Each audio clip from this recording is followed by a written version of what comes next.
Welcome to the Bloody Disgusting Network. No.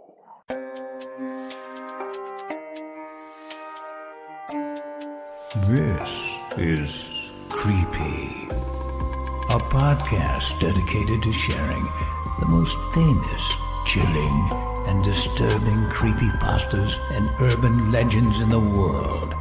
Whether these stories truly happened or are simply fabrications is for you to decide. These stories may contain graphic depictions of violence and explicit language. Listener discretion is advised. Creepy presents. Somebody has been leaving notes around my house. They're starting to freak me out. Written by Sylvester Spooley and narrated by Alicia Atkins. They started innocently enough. Don't forget your keys. Read the first message. Scrawled on a sticky note in loopy letters. It had been left on my fridge door. It immediately grabbed my attention because, at the time, I lived alone. I had no memory of writing it, and the handwriting didn't match mine or anyone I knew. I was slightly perturbed, but wasn't sure how to react.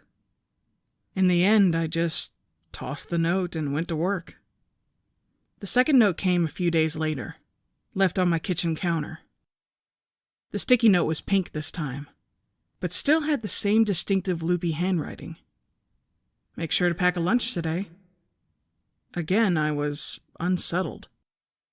Now, any normal person might have reported this to the police, but during that time I was going through a major depressive spell. I had moved to a new city away from my friends and family, and had started a new job that I quickly realized I hated and didn't nearly pay enough. Home was lonely and work was soul-crushing. I had trouble enough getting out of bed each morning, let alone filing a report I'm sure the police would not take seriously. Even more stressed, I crumpled up the note. However, I ended up packing a small lunch for myself. Usually I didn't bother to put in the effort, and just ate cafeteria food. But, against my better judgment, I fulfilled the wishes of the note.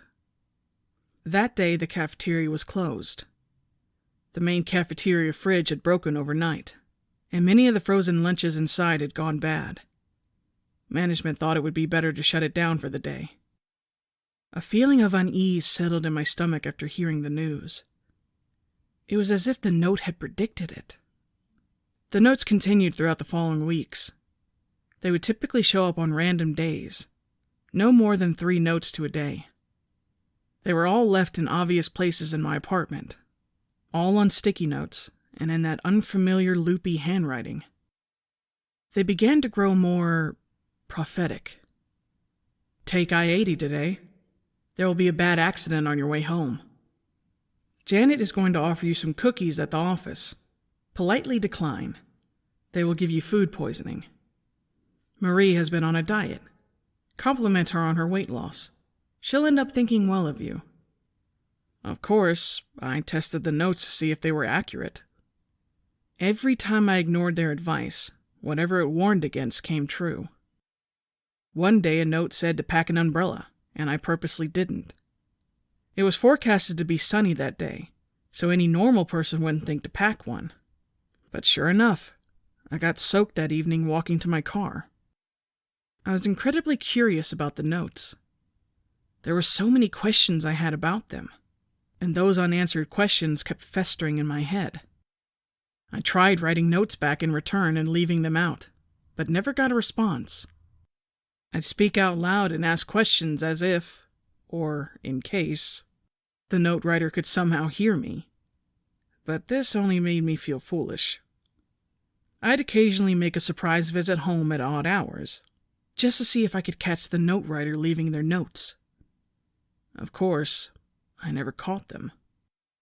I tried installing cameras in my apartment, even making sure all the cameras were completely hidden, but the next day I found every single one of the camera's insides completely torn out and placed on the kitchen table with a single note next to them reading, "Never do that again.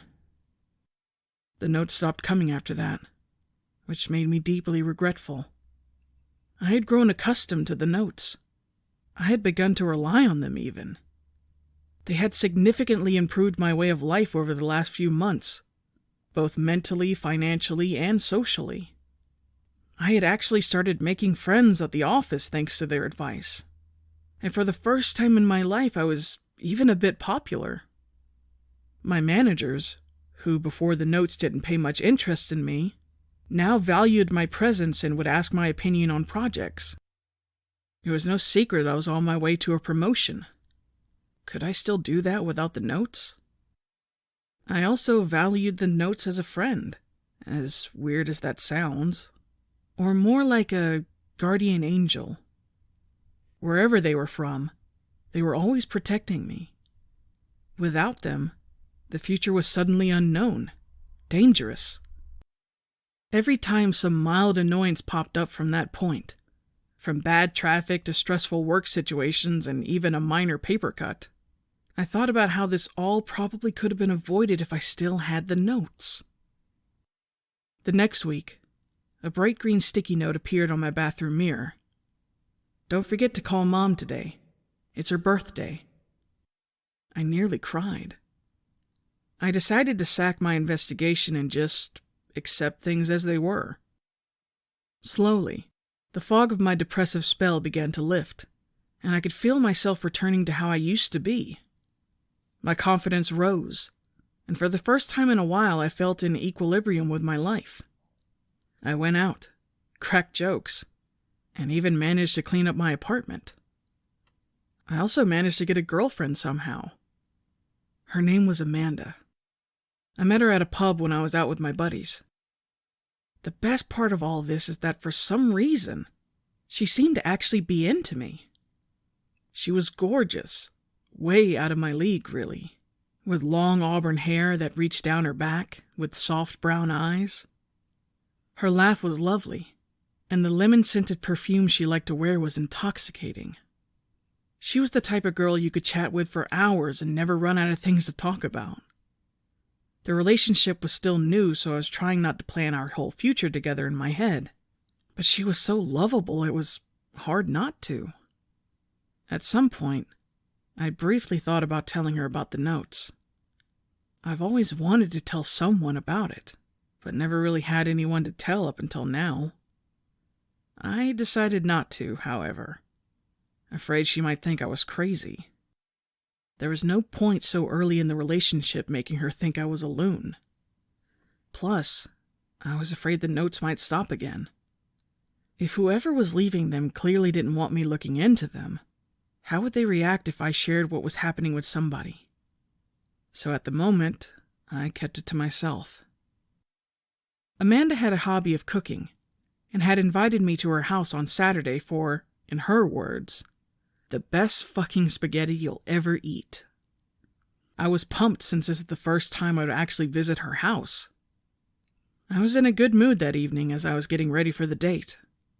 I hummed to myself happily, thinking about how lovely this is going to be, and went downstairs to grab my keys. On the kitchen counter was a new hot pink sticky note. I picked it up instinctively. "Kill your girlfriend." My brain stopped for a moment. I read it once, twice, a third time. The words flashing in my brain, but hitting an error every time. I set the note down and gulped, feeling nauseous.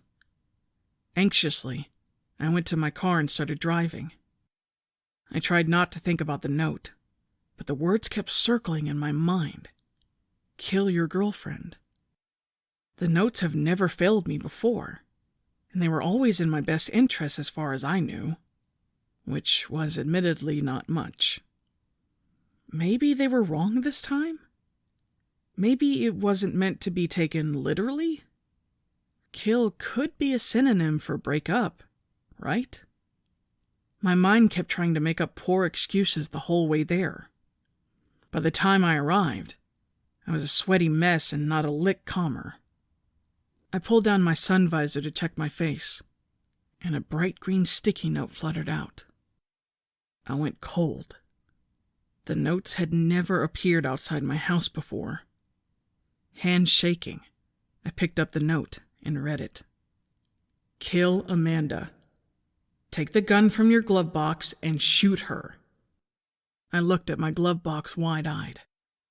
I did indeed keep a handgun in my glove box for safety purposes.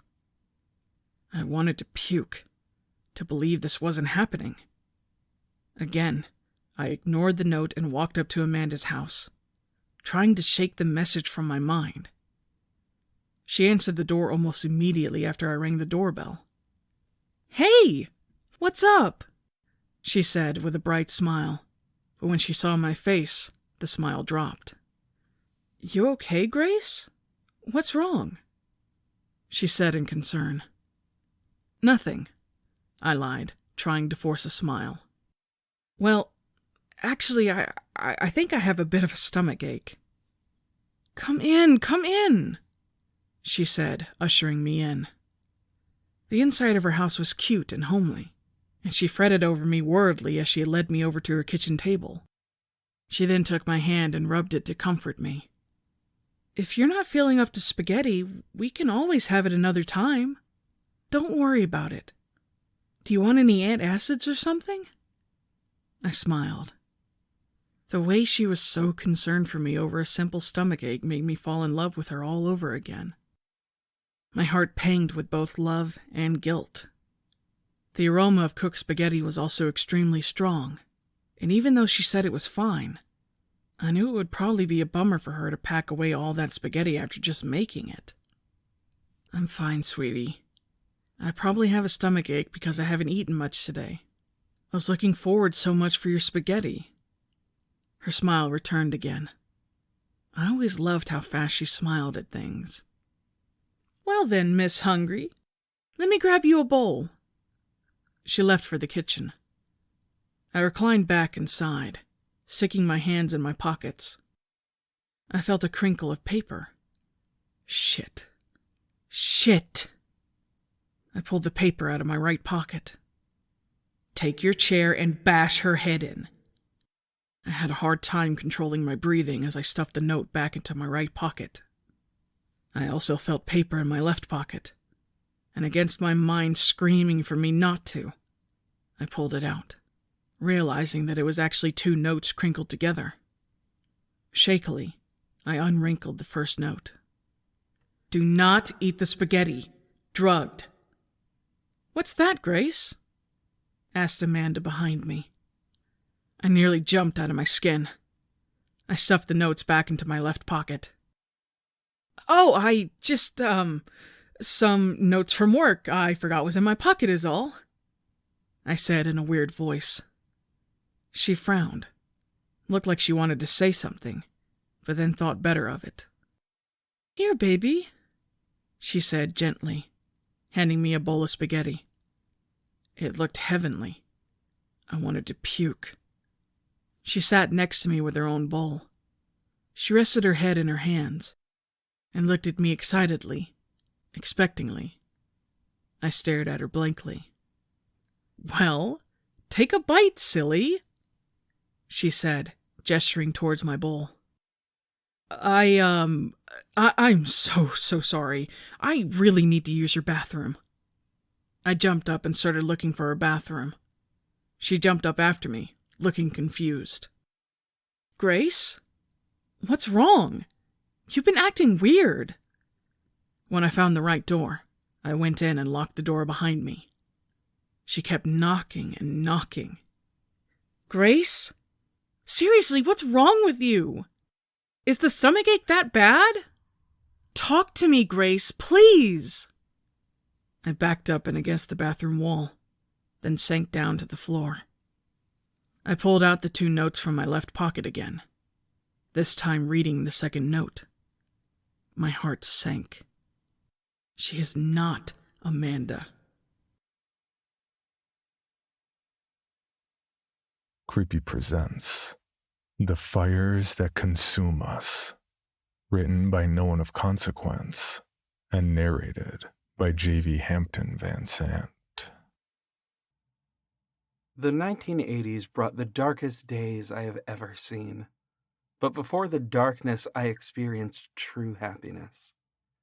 I was an ex-con working for a logging company in a rural community that only existed because of logging and mining operations in the area. Her name was Andrea, and she was everything to me. We lived in a small cabin in the woods, miles out of town.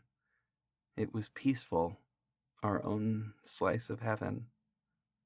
Andrea loved to read, fantasy novels mostly, stories of wizards, fairies, and monsters, often with a bright, shining hero. She used to say I was her hero because I gave her the love she so craved. Truth is, she was my savior. She kept me from being the bad person I was. Her love made me want to be better. We would spend most nights behind the cabin with a campfire. She would read to me as I sat staring at her. I wasn't much for reading, but I loved to hear her speak. Often, I wouldn't understand most of what she said. My education level wasn't very high, so I didn't know a lot of words. Some of those nights, she wouldn't read from a typical book, but a green tome she always kept with her. It was old, handwritten, and most of it I couldn't understand, but it sounded beautiful. She said it was filled with the tales of the old ones, of magical beings that haven't been in our world for hundreds of years. It didn't matter to me what it was. As long as I heard her speak, I was happy. The last thing she read to me was from that green tome, and it's a story I can't ever forget. She spoke of a wizard that tried to use magic to find the perfect love for him, but the spells only caused him misery. So desperately he wanted an heir, but each time he tried, the baby would die before birth. Her last words weren't English, but something much older. We lay by the fire after she finished, and I fell asleep as she cradled my head to her bosom. I woke up to flashing lights, figures appearing in the darkness all around us. Before I could react, they were on me, holding me prisoner. Their clothing wasn't anything I'd ever seen before. Skin-tight black, rough like bad leather. No two were alike. Most were completely covered, one with spikes all over. Some had exposed flesh, cold, damp skin colored like pale ash. I couldn't see any of their faces, only eyes and mouths. They wore head coverings that wouldn't even show hair. Two painfully skinny women held Andrea. They wore thin, pale cloth that matched their skin, giving the impression of nakedness. Their hair was long and stringy, the only part of them that wasn't pale. They held Andrea as a man approached from the darkness. He was a pale man dressed in dark robes with white hair and a medallion dangling from his neck. I struggled against the three holding me as the man touched her face. "Hello, Andrea," he said. "I've come to answer your call." Without letting her respond, he continued to talk. He went on about how he searched the planes of existence for the one that would bear him an heir. And I realized he's the wizard from the story. "You are special, my dear. No one from this place has called me back for hundreds of years." He touched a hand to her stomach and sighed. "But you cannot bear me a child as you are." I never did find out why he said this, but it wouldn't matter. "You may become one of my handmaids. to love and serve me until the end of your days." She spat at him and said she has love. "I am benevolence. I am light. You do not wish to join with me?" He couldn't understand this, and grew angry when she laughed. "You will perish for your insolence, whore." I struggled in my captor's grasp as I was forced to watch her burn to death.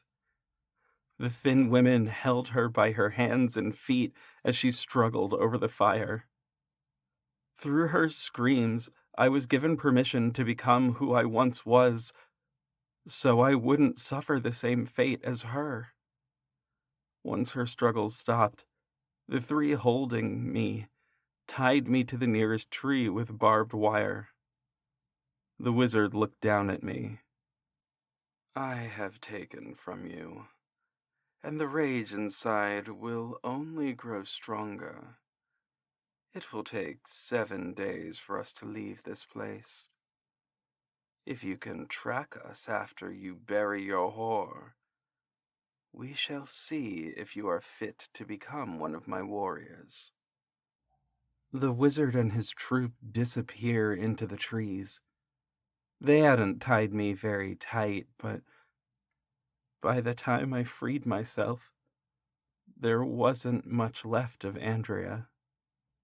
I dug a hole and buried her smoldering body with tears in my eyes, my inner fire consuming my broken heart. The barbed wire cut my skin, and I tended to the worst of the wounds before gathering my weapons. Steel-toe work boots with spikes at the heel for climbing trees. Well-worn, heavy-duty blue jeans. And the red flannel shirt Andrea loved to wear as a sleep shirt. My work belt had lots of leather loops on it to hold various hand tools for when I had to cut limbs off of trees before cutting them down. I loaded it with hatchets and other sharp cutting tools, things that can be easily thrown. As an ex-con, I wasn't allowed to have firearms, but I still managed to become an above-average hunter. I used to use a crossbow for hunting deer and boar. That's how we got our meat back then. I attached the sharpest arrowheads to my arrows and secured the crossbow to the rack on my ATV. With 2 full axes and a chainsaw loaded on my back, I set off into the woods. The headlights of my four-wheeler showed the way. My blinding rage fueled my drive. Warriors. That's what the wizard had called them. They were hulking, muscled brutes with heavy feet. Even an amateur hunter could follow their tracks. By this point in my life, I had seen plenty of the horrors humanity had to offer. Growing up alone on the streets, abandoned by parents that never wanted me, I had a hard life. With so few options available to me, I got mixed up with the wrong kind of people. Before I could drive, I had robbed and beaten, transported and distributed drugs, even killed. When I finally got arrested, it was for assault with a deadly weapon, mostly because they couldn't pin anything else on me. While in prison, I was forced to fight a number of inmates simply because they didn't like me. Or, in some cases, because they liked me a little too much. I ended up serving my full sentence and an extra year because good behavior wasn't an option. There was no way I was going to become someone's bitch, and I couldn't put up with anyone's shit. When I finally got released from prison, I decided that I never wanted to see the inside of another jail cell. While inside, I cut off all ties with the people I ran with, and since they knew what I was capable of, they left me alone. The only legitimate job I could get was with a logging company. and since I wasn't on parole, I relocated. For the first time in my life, I wasn't in a big city, but the beauty of nature didn't stop my inner rage at the world. I had to put up with crap from my coworkers because I was the new guy, but it wasn't anything like I had dealt with before. It was tolerable. Just a bunch of guys razzing the newbie, so I put up with it. My goal was to keep my nose clean and not get myself into much trouble. I didn't hang out with the guys much, but spent most nights at the local bar. The first time I saw Andrea was on my way to work. I stopped at the convenience store for a cup of coffee and a pack of smokes. She was working behind the counter, and as I handed her the cash for my purchases, I looked her in the eyes. I was struck by her. Couldn't move a muscle. For as long as I could remember, there was this heat inside me, a seething fire that wanted to lash out at a world that never wanted me and watch it burn. One look in Andrea's eyes, and I immediately felt that heat begin to cool. To anyone else, she wasn't anything special. Her looks were ordinary, her body slim and petite. And she hardly spoke. To me, she was a light in the darkness, fresh air after a lifetime spent in pollution. We started running into each other all over town. At the bar after work, the diner I ate at for most dinners, the laundromat, and of course, the convenience store. After a week, we started dating. Another month, and she asked me to move in. She became everything to me.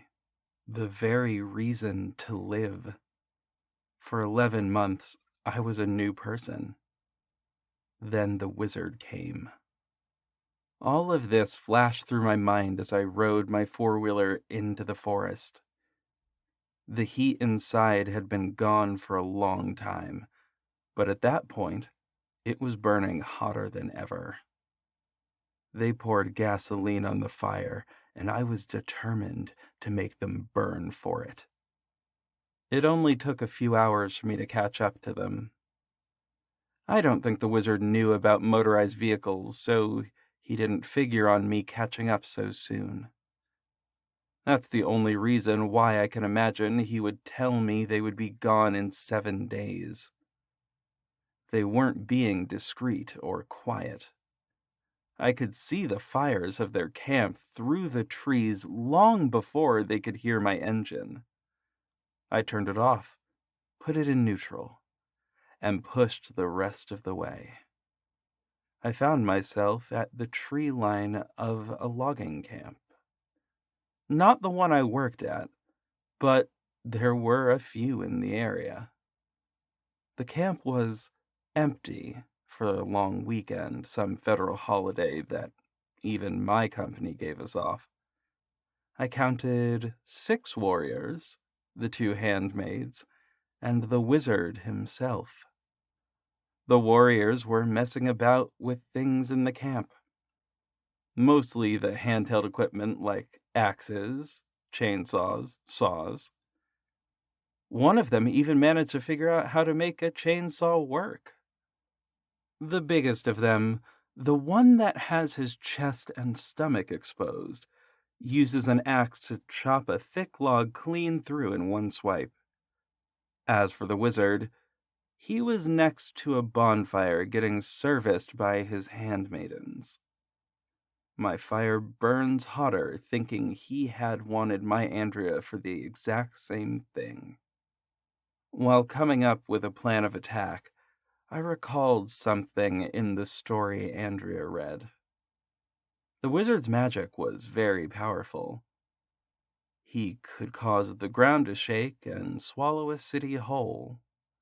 His magic could change the weather, turn day into night, call down fire from the skies. He was capable of doing tremendous things, but the magic wasn't quick. Nothing he could throw at an opponent was instant. It took time to say his spells and gather the magic. That's why he has warriors, to protect him while he performs spells. If there's one mistake, even a slight word mispronounced or an ingredient mix-up, he has to start from the beginning. One spell can take as much as 20 minutes to perform. This turned out to be a huge advantage, and I thank my love for giving me this edge. Taking aim with my crossbow, I let an arrow fly at the big warrior that takes him right in the throat. As he audibly chokes on his own blood, I start up the ATV and ride it into the camp. Before they can scramble, I manage to smash into one of them, breaking his legs and running over his torso. Wielding one of the axes in my left hand, I bury it in the spiky warrior's back, right into his spine. Glancing at the wizard, I saw his handmaiden standing between us as he began to chant at the table. With everything else to focus on while I was surveying the camp, I somehow overlooked the altar he was working at. Dismounting the AV, I took up 2 hatchets from my belt and ran at one of the remaining warriors. He came at me with outstretched arms, like he was going to grapple with me. I swung one hatchet up, catching him at the edge just behind the chin. The impact was sudden and disorienting, but the hatchet wasn't sharp enough to go through whatever material the head covering was made of. Not giving him the chance to recover from the initial blow, I swung the other hatchet in an arc, bringing it down on the top of his head. The edges may not have been sharp enough to cut the head covering, but the brute strength of the blow was enough to crush his skull and rupture his throat from the first hatchet. When he fell over, he took the hatchets with him, and blood poured from the eye and mouth holes of the head cover. I was tackled from behind by one of the remaining warriors. He took us to the ground, but I've grappled with thugs my whole life and managed to roll away out of his grasp. I got to my feet before he could, and used the spikes on my work boots to poke holes in his chest. I kicked and kicked, practically dancing on his chest and stomach as he died bloody. I can still remember the gurgling sound coming from his chest, punctured lungs leaking air, and causing blood bubbles to form. As I recall, he actually took the longest to die. I just left him where he lay. There was one more warrior to deal with. This one wasn't particularly as imposing as the big guy. He was a little taller than me, but skinny. His skin-tight outfit covered his entire body with coils of barbed wire for a belt, but I could see those eyes, black and beady like a big-ass rat. This is the one that figured out how to operate a chainsaw, and he was revving it in my direction. Quickly, I made it over to my ATV and hefted my own chainsaw. These tools were my livelihood back then. I depended on them to make money, so Andrea and I could live together. I kept them well maintained. Thanks to this, my chainsaw started up on the first pull of the string, and I was ready to do battle. He may have been sporting a 24-inch chainsaw to my 18-inch, but I had experience wielding one. He didn't. Using them like swords, we slashed at each other. The impact of a revving chainsaw slamming into one of your own hands is a frightening experience, but with the adrenaline flowing through my veins like battery acid to fuel my rage, I knew no fear. He swung one last time at me, but I dodged it with ease. The warrior had put so much force into that swing that, when he missed, It caused him to become unbalanced. I took the opportunity to stick my saw into his groin and cut him straight up to the throat. By the time he hit the ground, I was covered head to toe in blood. There was a crackle of electricity in the air. The wizard was close to completing his spell. I hurled my last hatchet at him, the back end smacking him in the forehead, and he fell over. The handmaids ran at me, but with their small frames and thin limbs, I subdued them easily. Using a coil of barbed wire from the last warrior's waist, I bound them together, back to back by the neck. They struggled and screamed as I pushed them onto the bonfire, unable to gain enough leverage to escape the same fate they subjected Andrea to. The wizard regained himself enough to talk to me as I pushed him toward the chopping block. "Why have you done this? You were to be one of my warriors.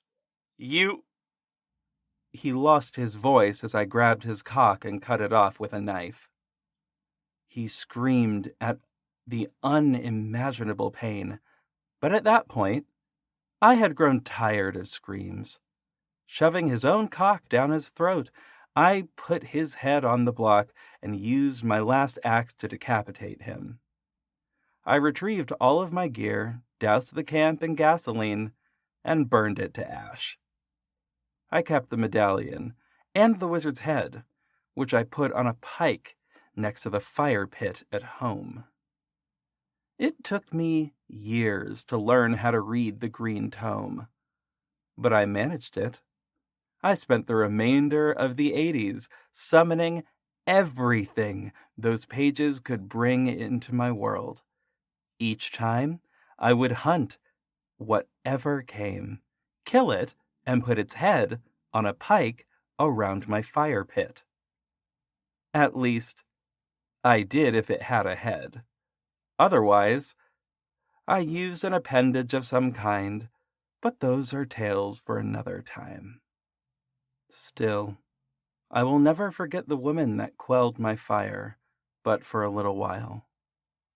I yearn for the coolness she brought me, the peace and love we shared. I pray, in death, we'll be reunited.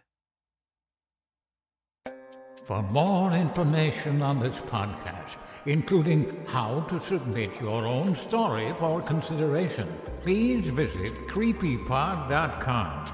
You can also follow us at CreepyPod on social media and YouTube. All stories told on this podcast are done so through Creative Commons Share-alike licensing or with written consent from the authors.